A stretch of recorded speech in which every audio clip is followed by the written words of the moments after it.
네, 안녕하세요. 목요일 비탄성에 오신 여러분들을 진심으로 환영합니다. 제가 기도로 이 시간에 시작하도록 하겠습니다.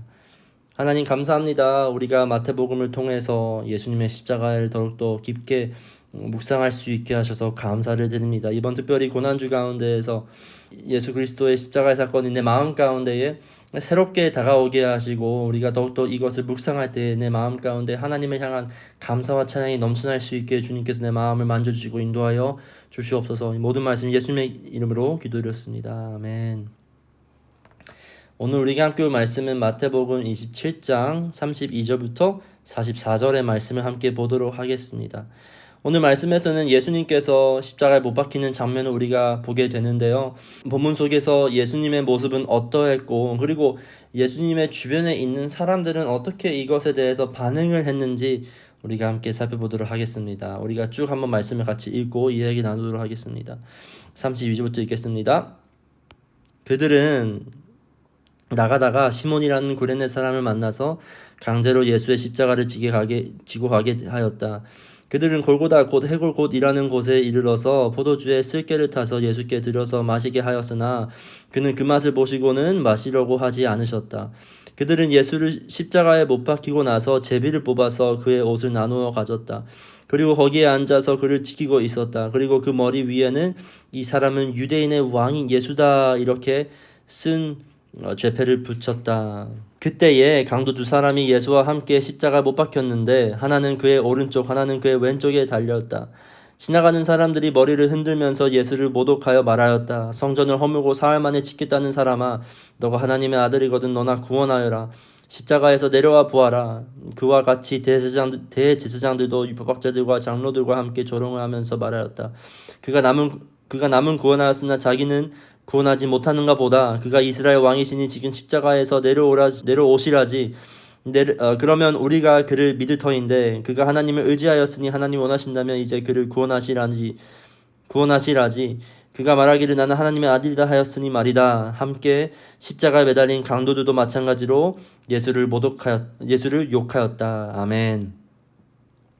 오늘 본문에서는 예수님께서 십자가를 매달리는 곳으로 향하고 있습니다. 그곳을 말씀에서는 골고다, 해골의 곧이라는 언덕으로 가고 있는 장면인데요.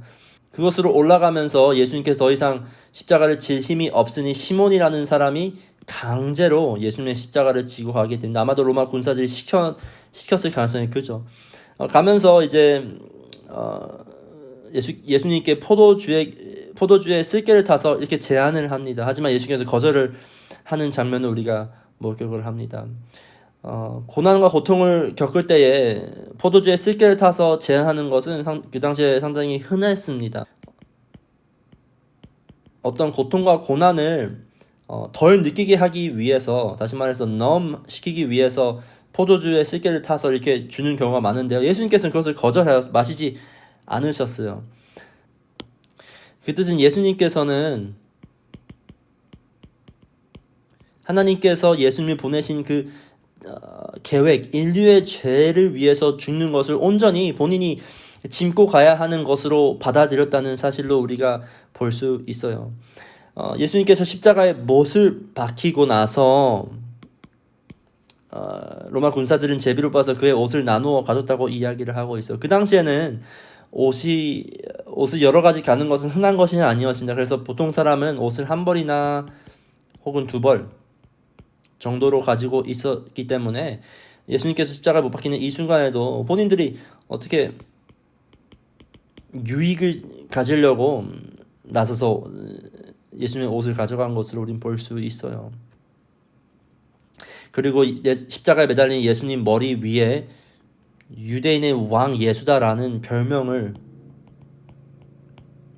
이렇게 써서 붙입니다. 이것은 당연히 그들이 놀리려고 조롱하려고 이렇게 매달린 별명을 써서 매달리게 한 것이죠. 예수님께서 십자가에 매달리는 장면을 우리가 조금 더 깊게 묵상할 필요가 있습니다. 예수님 십자가에서 못 박힌 이 장면은 매우 짧게 지나가지만 사실 전혀 짧은 시간이 아니었다는 것을 우리가 알아야 할 필요가 있어요. 그리고 이 장면을 우리가 금요일날 더욱더 깊게 자세히 볼 텐데요. 이 순간에서 예수님께서 느꼈던 고통, 고난, 시험들은 어떠한 것인지 우리가 한번 상상을 해볼 필요가 있어요. 예수님께서는 어떠한 감정을 느끼셨고 어떠한 생각을 하셨고 또한 어떠한 고통을 느끼셨을까 우리가 이번 주 특별 고난주를 지나가면서 더 깊게 묵상할 필요가 있다는 사실 여러분들이 말씀 읽으면서 기억하시길 바라요. 38절 이렇게 나와 있습니다. 그때에 강도 두 사람이 예수와 함께 십자가에 못 박혔는데 하나는 그의 오른쪽 하나는 그의 왼쪽에 달렸다. 지나가는 사람들이 머리를 흔들면서 예수를 모욕하여 말하였다. 성전을 허물고 사흘 만에 짓겠다던 사람아, 너가 하나님의 아들이거든 너나 구원하여라. 십자가에서 내려와 보아라. 여기까지 함께 읽을 텐데, 예수님께서 십자가 매달렸을 때 양쪽에 누가 있다 했죠? 강도 두 사람이 십자가 같이 예수님의 못을 박힙니다. 여기서는 강도라고 표현하지만 사실 십자가의 처형을 받은 범죄는 살인이나 나라를 배신하거나 혹은 로마 황제를 모독하거나 이러한 심각한 범죄를 저질렀을 때에 십자가 처형을 받습니다. 그래서 단순히 강도라고 적혀져 있어서 무언가를 훔친 사람을 이야기하는 것이 아니라 더욱더 심각한 죄, 여기에 해당되는 죄들을 이야기하는 가능성이 매우 큽니다. 예수님께서는 이 두 강도 사이에 이렇게 매달리셨는데요. 예수님께서 중간에 있는 이유도 분명히 의도적인 이유입니다. 그들이 이야기하고 싶었던 것은 이 예수라는 사람은 옆에 달려있는 범죄자보다 더욱더 심한 죄를 지었다고 이야기를 해주고 싶었어요. 그 죄가 무엇이었죠? 바로 신석 모독죄였어요. 영어로 말하면 blasphemy. 그리고 그렇게 매달려 있는 예수들을 보면 사람들이 이렇게 이야기를 해요. 너가 하나님의 아들이거든 너나 구원하여라. 십자가에서 내려와 보아라. 단지 사람들만 예수께 모욕을 한 것이 아니라 42절에서 이렇게 나와 있어요. 대제사장들도 율법학자들과 장로들과 함께 조롱하면서 단순히 그냥 다른 사람들만 같이 욕을 한 것이 아니라 예수님이 가장 잘 알아야 할 이 대제사장들과 율법학자들과 장로들이 함께 조롱했다고 이야기를 하고 있어요. 어떻게 조롱했죠? 42절 이렇게 나와 있습니다. 그가 남은 구원하였으나 자기를 구원하지 못하는가 보다. 그가 이스라엘 왕이시니 지금 십자가에서 내려오시라지. 그러면 우리가 그를 믿을 터인데 그가 하나님을 의지하였으니 하나님 원하신다면 이제 그를 구원하시라지. 그가 말하기를 나는 하나님의 아들이다 하였으니 말이다. 함께 십자가에 달린 강도들도 마찬가지로 예수를 모독하였다. 예수님을 가장 잘 알아봐야 하는 이 대제사장들, 예수님에 대한 오심을 가장 잘 알아야 할 이 율법학자들, 그리고 예수님의 누구인지 잘 파악해야 할 이 장로들이 예수님을 안타깝게도 함께 예수님께 조롱하며 욕을 합니다. 예수님이 이 말을 들으면서 분명히 그 예수님의 심정은 내려오고 싶었을 것이에요.